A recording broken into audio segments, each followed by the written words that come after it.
We are back. Welcome back to King's Report, Tuesday, December 19th, 2017. Saying King reporting live from the Chanigung studios to all the kings and queens of the Kingdom of God. Good morning, folks. It is 7:18 a.m. And we are now joined with Dr. Scott Kolbaba, MD, the author of Physicians' Untold Stories. A doctor receives a final salute from a dead veteran. A physician wakes up with an unmistakable intuition about his patient's mysterious malady. A hiker has an unexplained experience at death's door. These and other stories will push you to believe in the awesome and miraculous circumstances in everyday life. Stories told by doctors, men and women of science, touched by a divine moment. Dr. Kolbaba is a doctor of internal medicine in Wheaton, Illinois. After being awarded a degree in economics from Cornell College and serving with the Marine Corps Reserves, he completed his medical degree at the University of Illinois and graduated with honors. Dr. Kolbaba interned with Rush Presbyterian St. Luke's Medical Center and completed his residency at the Mayo Clinic. He is a member of the Alpha Omega Alpha Honor Medical Society after a miraculous experience where he was given divine knowledge that a patient needed a lung scan, which ultimately saved his life. Dr. Kolbaba became intrigued by unexplained phenomena many doctors see during their professional careers. He spent 3 years compiling this anthology of amazing occurrences. Dr. Kolbaba lives with his wife, Joanne, and enjoys spending time with his 7 children and their families. He loves to travel, fly kites, and support charities, including an orphanage in Romania. Dr. Kolbaba, thank you so much for joining us today. That's quite exciting. Finally, doctors are able to speak, I guess, through your work about the untold miraculous stories that they encounter, but maybe is it because of political pressure, or is it because they may be seen as irrational, that they are scared or they feel intimidated to share these kind of stories? Can you give us some samplings of those stories that you've encountered, and of course explain why there's such a fear of talking about such issues? Well, you know, these are ordinary doctors. These are doctors you'd go to for any kind of medical condition, and they're from all different specialties. We've got neurosurgeons, we've got obstetricians and gynecologists, we've got emergency room docs, and most of these docs have a very successful practice. They're very successful docs, and I think at least I was a little bit afraid, and most of the docs were too, of revealing some of these stories because you don't want people to think you're crazy. And I had one doctor that came to me with a story that was amazing. And I was on the floor of the hospital, and he said, I need to tell you the story, Scott. And I said, okay, go ahead and tell it to me. And he said, well, I can't tell it to you here. Someone might hear me. And so we went into an empty patient's room, and he told me the story. And again, you know, if you go to a doc and the doctor says to you, I had a dream about you that led me to diagnose your condition, you'd think this guy's a little bit on the edge. Wow. So I think these doctors were afraid of revealing some of these stories. I think what ultimately happened, though, is that, and I call the doctors in the book sappy do-gooders, because most of the doctors I dealt with want to do good every day. They want to help someone. And I think they felt that by revealing these stories, they would help people by giving them hope, by giving them some peace. And so I think that overcame the fear that they would be criticized. And it's interesting what happened is they have not only not been criticized, but they've been regarded as heroes. Amazing? Because doctors are people too, aren't you? Yes. It really was amazing. You're not like gods walking around in white jackets. Absolutely. And I think people realize that, you know, if doctors can have these experiences, maybe they can tell their stories too, because lots of people have had unusual stories. Right. So in the exam room, when I tell some, you know, I love to tell these stories, and in the exam room, when I tell some patients these stories, they'll often come back to me and say, I've got a story like that too that I was afraid to tell. And so I think it's opened up a new avenue for people to express some of these very spiritual experiences that they've never expressed before. It's been fun. Wow, that's got to be liberating as a doctor who if you're in the environment where any metaphysical experiences or sort of spiritual experiences are really looked down upon and are seen as irrational. Does that signify a change in the general atmosphere of academia? I mean, we know that, for example, in the field of philosophy, there's a massive trend in academia, that used to be that the philosophy professors across, emeritus across the country were 99% statistically atheists. Now that's transformed, that's changed now to about 74 to 5% atheists, but the remaining 24 to 5% either believe in an Aristotelian type of God or are actually professing Christians, and some may be deists, etc. But you have major thinkers across academia now that I feel are changing the atmosphere, and it's making it not only presenting Christianity as a plausible worldview, but as a coherent worldview that includes theology, philosophy, morality, ethics, etc., which used to be just poo-pooed as some kind of medieval vestige of European civilization, but again has not been able to be replaced by postmodern philosophy or other types of philosophies, environmental philosophy, etc. None of these things have been able to adequately replace the coherent framework of a divine intelligence that created this universe. Yes, I think there is a trend, and I can sense it that doctors are more willing to share their beliefs, and patients are too, and to make them part of the healing process. And I think it does make a difference. Well, I mean, even if you look at it scientifically, there's so many studies that show how religion and faith in general, transcendental belief, is so part of our human species, and how important it is for human well-being and mental sanity. There's also studies that I've peer-reviewed journals that have shown that, for example, those who have faith in God or religion in general, they can cope with difficult traumatic experiences better than people on average who do not hold those views. And there are many psychological, sociological benefits just medically. And I think the medical community isn't that widely known. Don't they have to admit that that is a serious part of human experience? I think it's coming, but doctors generally try to be as scientific as possible and believe in the scientific method, and that's been the traditional educational system for doctors. I think things are changing. I think things are changing because doctors are having some interesting experiences and coincidental experiences that they can't quite explain. And it's fun to see that change, and it's fun to be able to talk to patients about that. And some of the letters I get about the book are thank you for bringing this out, and thank you for giving me hope again. It's been fun to see that. Well, it really brings the doctors, it's not like they're really human.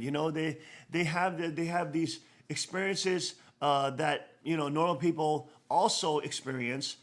And it's not like they're some, mechanical superclass of people who are separated from human experience, but they too are having divine guidance. They're having revelation, and it's of course centered on their love for their patients. They want to heal them. They want to, tend to their patients. They want most doctors, I would say, I think on average, want to care for people and are very compassionate, loving, people.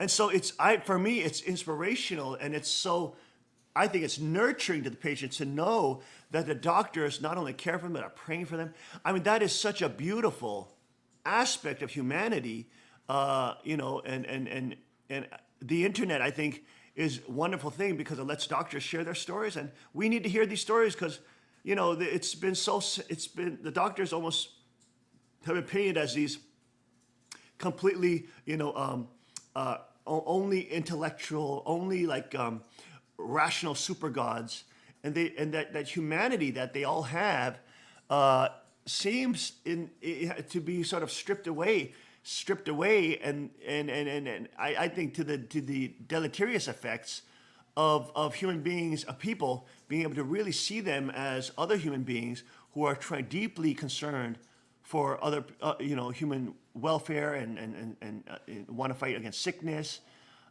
deep human traits of compassion, empathy. I mean, these are really deeply human traits. They are. Yes, they are. And I think it's wonderful that doctors and patients are able to talk on these levels where they haven't traditionally before. I can think of in the past, on one hand, the number of patients that have told me about their spiritual feelings and their beliefs. And now we're getting more and more discussion about, where do I go when if I do succumb to my terminal illness and things like that. So Oh, wow. it's been rewarding and a whole change, a paradigm shift in caring for patients, I think. So it's been fun. It's been fun. That's amazing. Can you share with us some of the stories that you've encountered that come to mind when you think of your own work experience? Sure, sure. I've had a number of interesting experiences myself. I think, let's see, I'll tell you one about a patient that came in the hospital with asthma. Or actually, probably one of the first stories. I'll tell you one of the first stories that you mentioned in the beginning of your program, and that was a patient of mine that called me up from Arkansas. He was visiting on business and called me up and said, I have abdominal pain, right upper quadrant abdominal pain, which the typical spot is for gallbladder. And I said, well, you better go to the emergency room. He did. They called me from the emergency room and said, this guy sounds like he's got gallbladder disease, but the ultrasound was normal. The blood tests were normal. And so I said, well, when he comes back into Chicago, have him see me and we'll go over him. They gave him a shot of medication that, helped him. And so a couple of days later, I saw him in the office and he had this right upper quadrant abdominal pain. It sounded just like gallbladder after eating. And he's still having some pain. So we got a specialized gallbladder scan. We did a number of other blood tests and everything was perfectly normal. And I was troubled because, it's very disconcerting when you have a patient that's really hurting and you can't diagnose what the problem is. So a couple of days later, I woke up in the morning and I had this feeling, this incredible feeling that he needed a lung scan. Well, that didn't make any sense because he had abdominal pain, but I just couldn't get the feeling out of my mind. And I called him up and I said, I been thinking about you and I think you need a lung scan. He said, well, that's nice, but I can't have it today. I'm flying out to Denver. And I said, well, what time is your flight? And he said, about 2:00 this afternoon. And so I said, well, if I can get the lung scan in this morning, would you go for it? And there was a long silence on the end of the phone. And he said, okay. So I called the hospital, organized the lung scan. He went over there. They said, send him over immediately if it's an emergency. So I said, okay. So he went over to the lung scan. About an hour later, I got a call from the radiologist. He said, good call, Scott. I said, what do you mean? He said, we had a massive pulmonary embolus, a blood clot in his lung that was sitting in the diaphragm. Had he flown today, he probably would have died because he would have had another blood clot. And so I put him in the hospital immediately, put him on blood thinners. We discovered that he had a hereditary clotting disorder. The reason he had abdominal pain was that the blood clot in the diaphragm caused abdominal pain, not so much chest pain. So I just got goosebumps when he called me and told me that, because it was just such a bizarre thing to think that I had this premonition to do this. So that was one of the first things that got me interested in asking doctors if they've had experiences like that too. And I was really surprised that many, many doctors have had experiences. I interviewed about 200 doctors. So you had this intuition. Now, I don't know if you're a spiritual man or not, or if you exactly what your religious beliefs are. But what do you attribute that to? I think many of us, doctors and many of us, are led by a divine hand, and I think divine hand is part of our life. And I think if we pay attention to that, if we pay attention to the little coincidences that we have, or the big coincidences, we'll see that hand operating in our lives and on a regular basis. I'd like to. So by divine hand, I'm also assuming that you're meaning an intelligent mind. There is a personal God or divine person who is helping us see things that normally we would not be able to see. Yeah, and most of the doctors and myself believe that this is God, but I didn't want to push religion much. I just wanted to make people aware that there's something else out there. They can look for that, whatever that is for them. But myself, most doctors know that this is the hand of Fascinating. God. You know, there's so many things that happen like that. Aren't there many stories also of near-death experiences where people are experiencing tremendous, I guess you would call it spiritual phenomena or different type of religious phenomena. I've read many articles on people trying to poo-poo that, saying that just psychological and or maybe physiological shutting down of the system before death. Yes. And so those may be just common patterns. And there's always this urge to completely poo-poo anything that is beyond our perception, beyond our sensory experience. Yes. It's interesting because we were talking about this morning. C.S. Lewis talked about how if you saw a house within the creation that he's built, you wouldn't be able to open up the floors or open up the windows or the door or the walls and find the builder inside. The builder exists outside of his creation. And at least, I don't know if you're a Christian or not, but in Christianity, we believe God creates the universe, but also that he stands outside the universe. He's greater than the materials that he created. He's not inside it, just as you wouldn't find the builder inside a wall. Yes, that's exactly right. And I am a Christian, so. Oh, okay. Yeah, this is fascinating. We're going to take a short break, and we'll be back with more with Dr. Scott Kolbaba and Untold Stories. Stay with us.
Boy, wasn't that fun shooting this Tommy gun today? It's always fun shooting Tommy guns. This one especially. It's just absolutely gorgeous. All polished and chromed up. It really looks like $1 million. Yeah. Elliot Ness would have loved one of those. Yeah, and it's available right now in your favorite dealer, and you go pick one up. Yeah. Just have him call your distributor. I mean, the gun, was initially made way back when, back in the 27 is this one. Yeah. Model 27. I was surprised by how quick it knocked down those plates. Oh, 3.5 second run. Under 3.5 second run, knocking down a plate run. 341. I mean, the gun is heavy. It's about, 12, 14 pounds, especially with this drum, but it's surprising how quick you can go with it. It would actually make quite a good self-defense rifle at home. If I climbed in somebody's window and they were aiming that at me, I think I'd get out of there real quick. So. That sounds about right to me. Just the intimidation factor alone. Fire!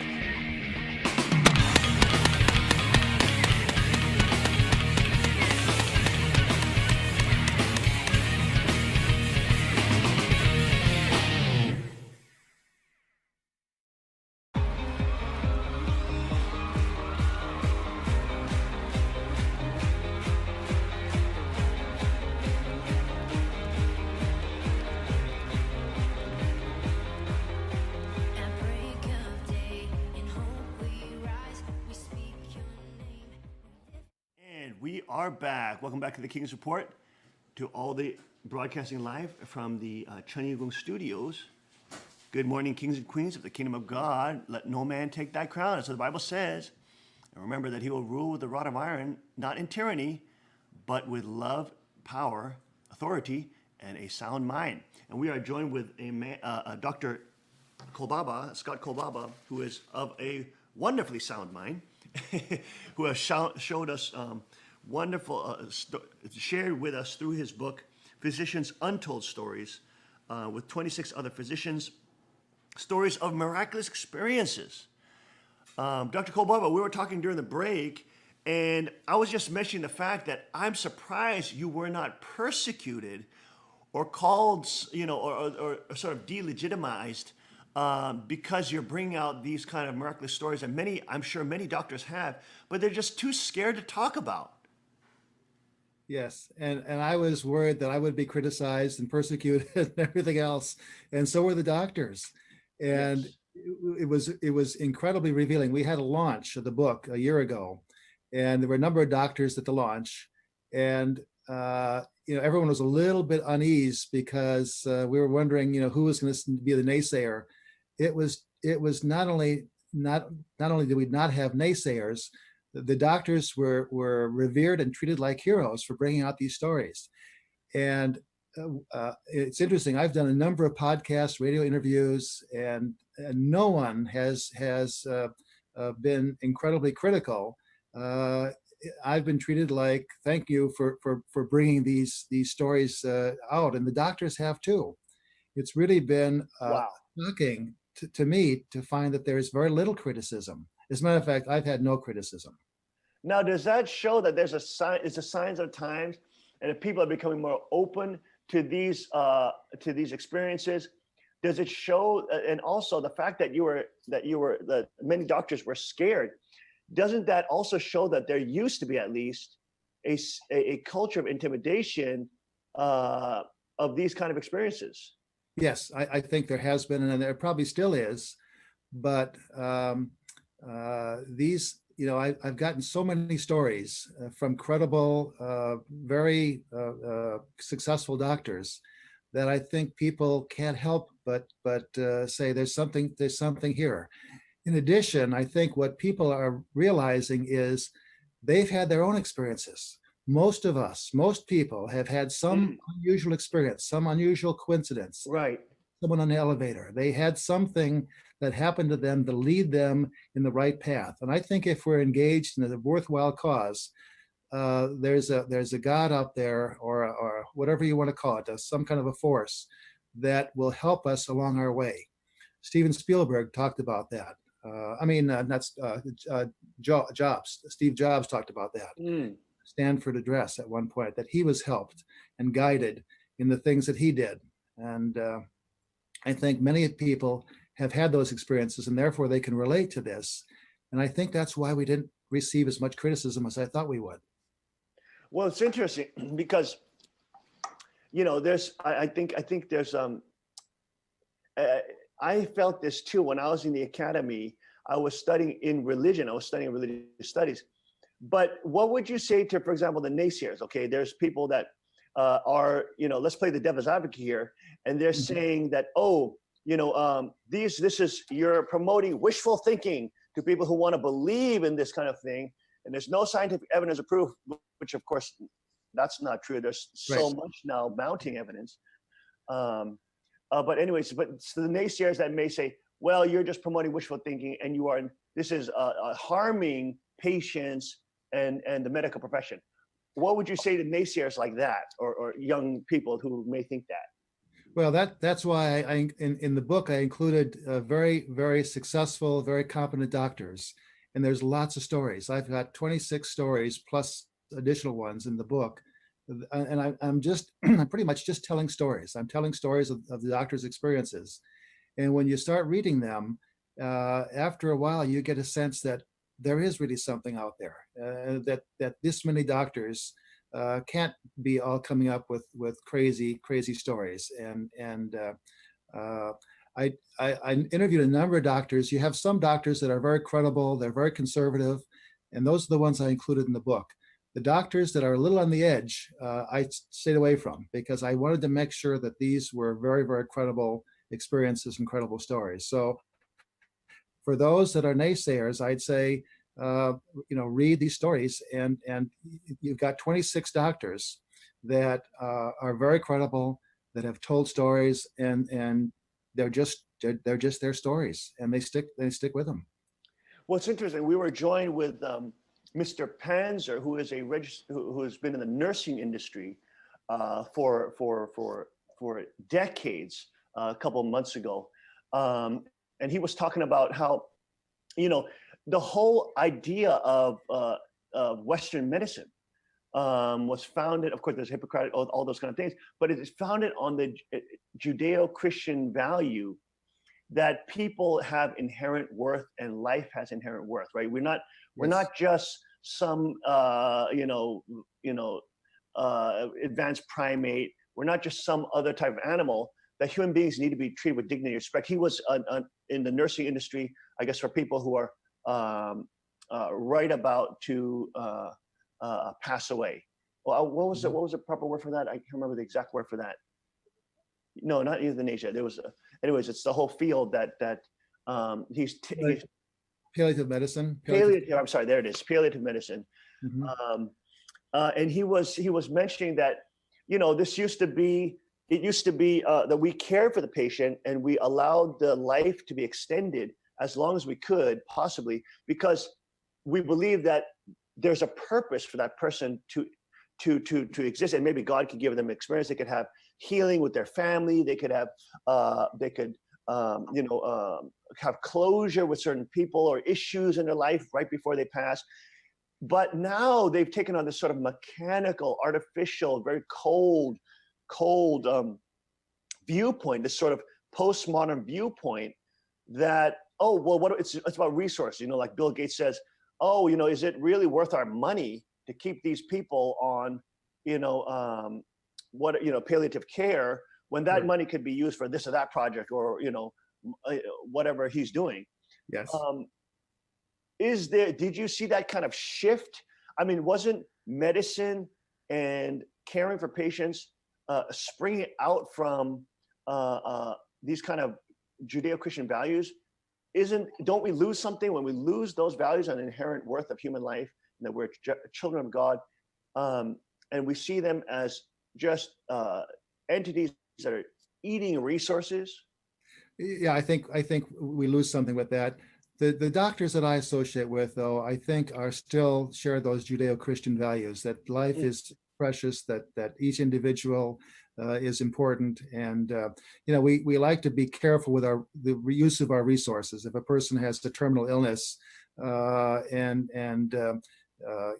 we hate to extend life, and a person that is suffering, that has a terminal illness, and you hate to keep them on a ventilator for 6 months when they are not going to be able to recover, and so forth. So I think we're aware of those things. But I think most of the doctors that I associate with really do believe that life is precious, that individuals should be treated with dignity. And there's a dignity in dying also. There's a dignity that's a great point. To die peacefully and without unusual efforts to extend their life just because you want to extend their life. So I think there's both of those philosophies: dignity in life, and there's a dignity in death. Wow, because it's so important. I remember my brother used to say, it's so important to live well, but it's also important to die well. Yes. But this is such an interesting thing, because I think it's almost like the sign of a time. We used to be so guilt shamed about being Christian or having Judeo-Christian values. These are transcendental beliefs. These are things you can't prove by science. This is what's all we're hammered with. And it's just like, I think the times are changing. People are starting to, even in the academies, the intellectual elites, people are changing. There are major, the scientists who broke the human genome, as the open professing Christian, massive, excellent high level scientists and philosophers, like Platinga on their Notre Dame, etc. I mean, William Lane Craig out in California. I mean, just high level, super high level intellectual minds, which are making the case for not only a deistic case, but a theistic case of God. And I feel that they've created the sort of intellectual framework upon which we as Christians can intellectually, be confident and say that, hey, no, our worldview is a coherent worldview. And just as Nietzsche in the late 1800s predicted that when Western civilization gets rid of the God ideal, the idea of God, it's going to create such a massive vacuum of nihilism and or genocidal pathological ideologies that humanity will genocide itself in the 20th century. That's exactly what we saw when man adopted socialism, communism, promising the utopias without God, a godless utopia. Yes. We have seen 220 million people murdered by their own governments in the 20th century. I mean, and these being primarily atheistic, godless societies. Yes. I mean, how important is this? Is the truth of God, the notion of God, for a civilization that is trying to do good, that's trying to heal the sick, that is trying to care for the poor, that is trying to be moral? I mean, isn't that fundamental to human civilization? I think it is. I think people that have a belief system are better people. They're happier people. They're at peace. And those are some of the letters I'm getting from readers that thank you for helping restore my faith. I lost my mother in December, and now I have peace again after knowing that she's going to a good place and that I'll see her again. And we've even had some stories from doctors about people that have passed on that have come back to help those individuals at times. It's very interesting. Wow. Can you share? Well, during the break, you mentioned when I was reading through the apparitions experience, you mentioned somebody who returned. What was that story that you were sharing with me about? Well, there's some interesting stories. One is about a person called Grandma Hanlon. One of my gynecology friends, Dr. Heitzler, his wife, his name is Joan, and her grandmother was Grandma Hanlon, who was a immigrant from Ireland, and she came here and became a midwife and delivered babies, and she was quite a spiritual leader for the family. She would do deliveries and take care of people for free if they couldn't afford to pay, and she would help people that were in trouble in the inner city, and she was way ahead of her time. And ultimately, she became older and had to live with Joan Heitzler, and when Joan was a little girl, and she used to say Grandma Hanlon was such a wonderful person that if I could make it to Grandma Hanlon's lap, I would be safe from my mom, who got in trouble. And so Joan was delivering their fifth child, and Dr. Heitzler, being a gynecologist, was in the room, but he didn't want to do the delivery. His partner did the delivery, and everything went well. And afterwards, Joan was starting to experience some pain, and one of the treatments for pain and at this time was a drug called Trilene, which is administered by mask over her face. So they just put this mask on, person falls asleep, they do their procedures, and then they wake them up. Well, when Joan was about ready to get the Trilene for her pain, Grandma Hanlon stepped in the room, and Grandma Hanlon was all dressed in her usual sweater vest, and her hair was up, her white hair was up in the bun, and she had little old lady shoes and a polka dot dress on. And she stood at the foot of the bed, and she shook her head, saying, "No, Joan, don't put the Trilene mask on." So Joan pushed it away, and she suffered some pain during the procedure. But it's interesting that no one realized that Joan had eaten a large meal right before her delivery. And about 2 minutes after she pushed the mask away, she vomited the entire meal up. Had she been asleep, she would have aspirated and may have died from an aspiration of all that food that she'd eaten. Whoa. Wow. Joan says that her life was saved one more time. She made it to Grandma Hanlon's lap one last time, transcending time and all eternity, because Grandma Hanlon had died 22 years before that. Amazing. Wow, that's incredible. That's amazing. Wow. So she actually, so she saw the spirit of Grandma Hanlon came down, and and amazing. She knew what would have happened.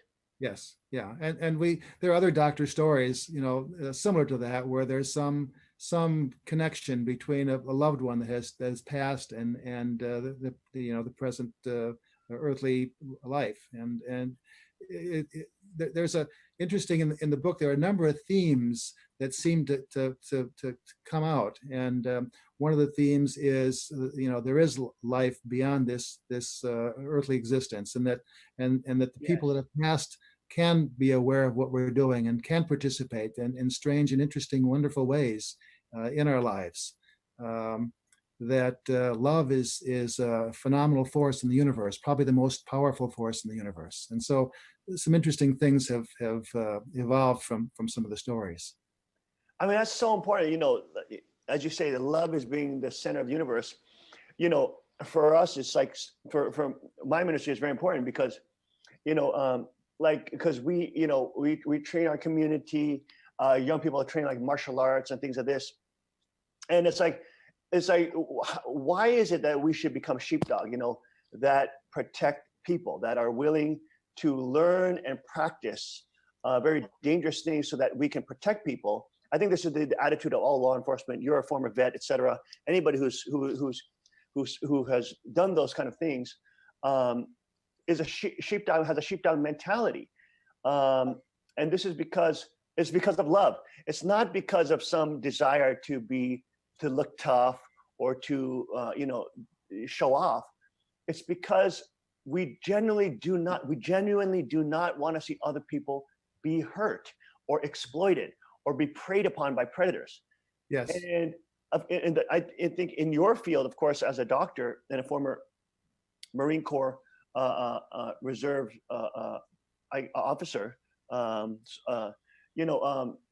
how important is it to have that type of sheepdog mentality, to want people to be, isn't that the core of medicine? Like to want people to be healthy and strong and live beautiful lives, because it's based on love. Love is the power that drives you, isn't it?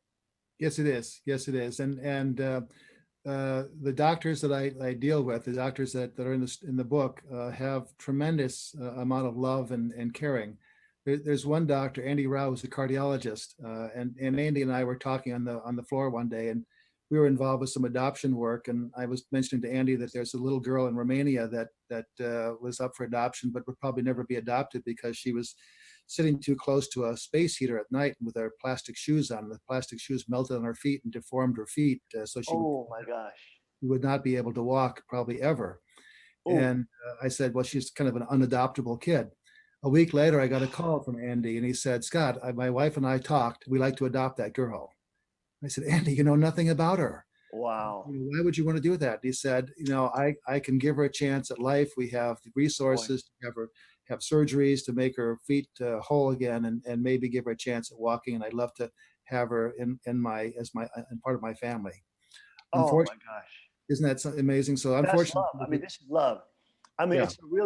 It's a father's love that Christ exemplified through his sacrifice and the shedding of his blood for all humankind. And I think that's the real wellspring of human greatness.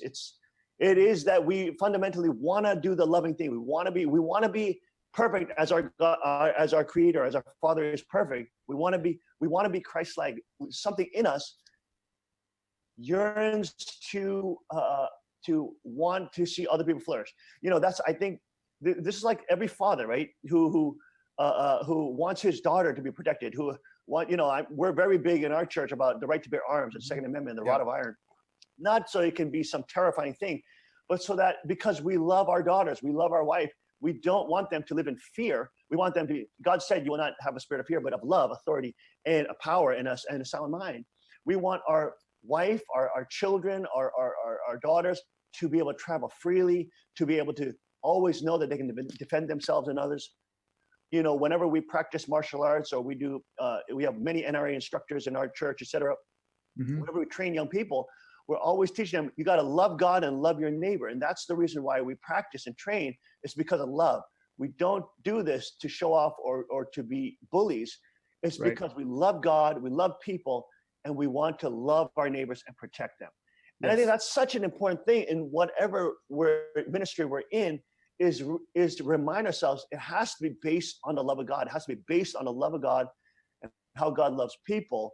And that really has to be the core of our ministries. And when I talk with these doctors, I realize doctors don't talk about these things to each other. Doctors talk about potassiums and gallbladder surgeries and their golf game and things Right. like that, but they don't talk about these deep spiritual things and their core values.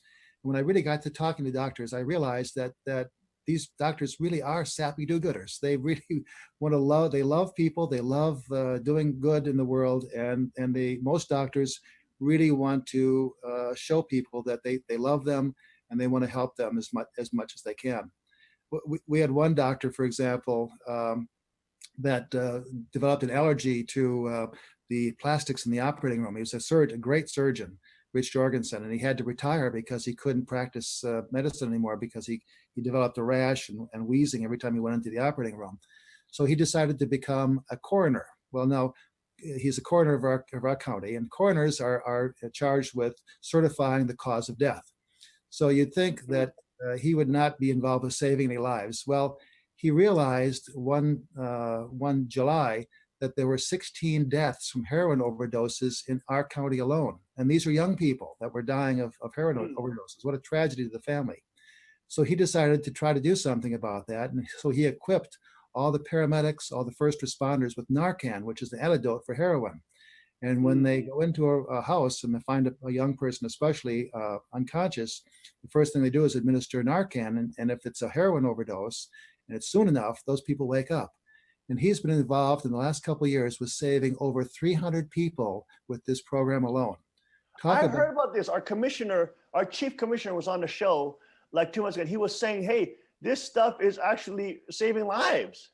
This is what he started. This is Wow. about 2 years ago. This is what our sappy do-gooder, Dr. Jorgensen, who saved as a coroner, who saved many more lives than I have ever dreamed of saving. Wow.